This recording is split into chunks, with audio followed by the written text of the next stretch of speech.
That is all encompassing, all encompassing. Is that it?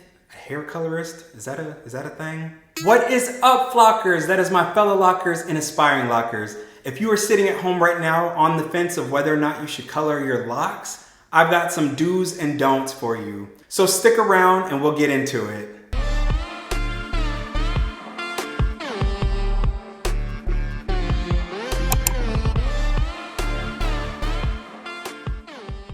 The first do on my list is do consult with a specialist, whether that be a cosmetologist, a colorist.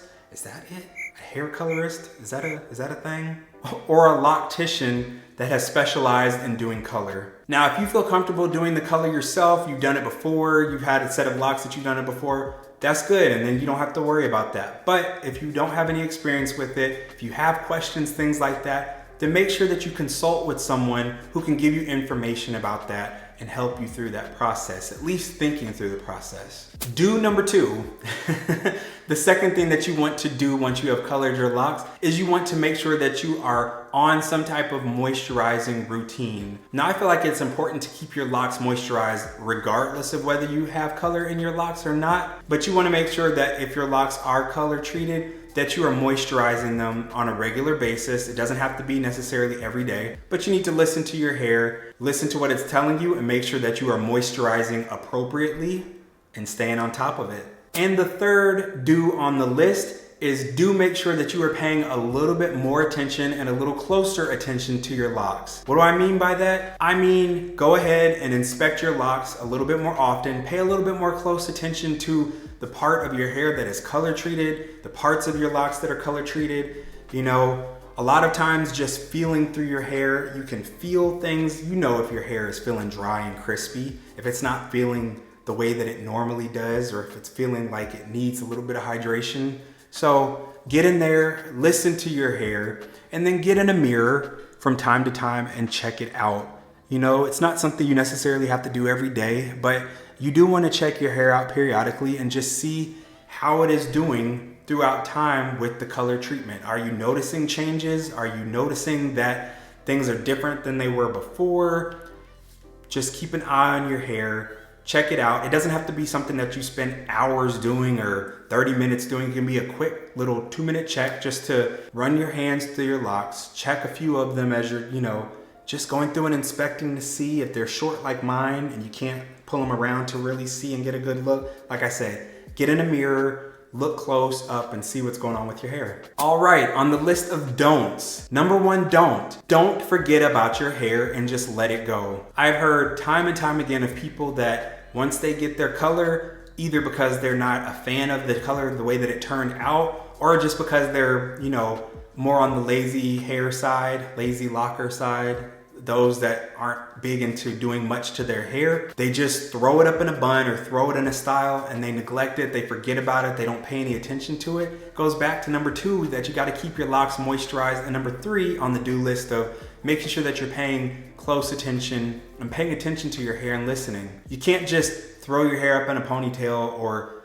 do stuff to your hair and forget about it, because you could cause further damage. And going off of the other ones, number 2, don't slack on your routine. If you have told yourself that you're gonna moisturize your hair twice a week, then go ahead and stick to twice a week. If you said that you're going to do it once a week, then stick to your once a week. Or if you said that you're gonna do it 3 times a week, or whatever it is, daily, every other day, make sure that you stick to your regimen, because you don't wanna go off and, like I said, time goes by and then you realize that things are happening to your hair that shouldn't have been happening, but you weren't paying close enough attention, or you weren't giving it the attention that it needs. Another don't that you don't want to do is use a bunch of elastic bands, whether they be the big ones, scrunchies in your hair, or especially the small ones in your hair doing styles. So if you're going to be doing twist outs or braid outs or something like that, hopefully your hair is long enough that you can do it. And if you twist it all the way to the end or braid it all the way to the end, that your hair will stay without you having to use rubber bands.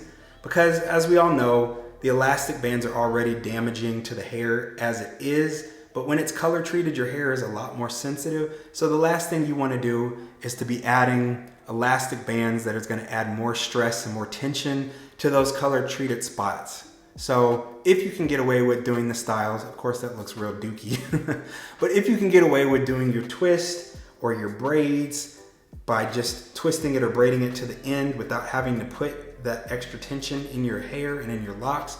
Make sure that you're doing that. And the biggest thing on my list of don'ts is do not wait until your hair is screaming at you and breaking off or falling out before, or thinning, before you decide to pay attention to it and do something. That is all-encompassing. That is all-encompassing of all the ones that have been on the list. Paying attention to your hair, listening to your hair, making sure that you're staying on your moisturizing regimen and your schedule, paying extra attention to your hair, not using elastic bands and all that stuff and too tight of tension and things like that. Don't wait until you get to the point where you have your hair thinning in spots or pieces of your locks falling off to actually be like, man, I think I should start doing hot oil treatments, or I think I should start moisturizing more often, or I think I should start putting conditioner on my color treated parts. Don't wait until then. Start doing it from day one so that your hair can be healthy, so that you can cultivate locks that are in a good place and have a good foundation and a good start from the beginning. All right, go ahead and smash that like button if you have found this information helpful to you, and if it has been enjoyable, that helps me to know. And also hit the subscribe button so that you can join the flock. While you're here, make sure to check out some of the other videos that have popped up on the screen. I'll see you there.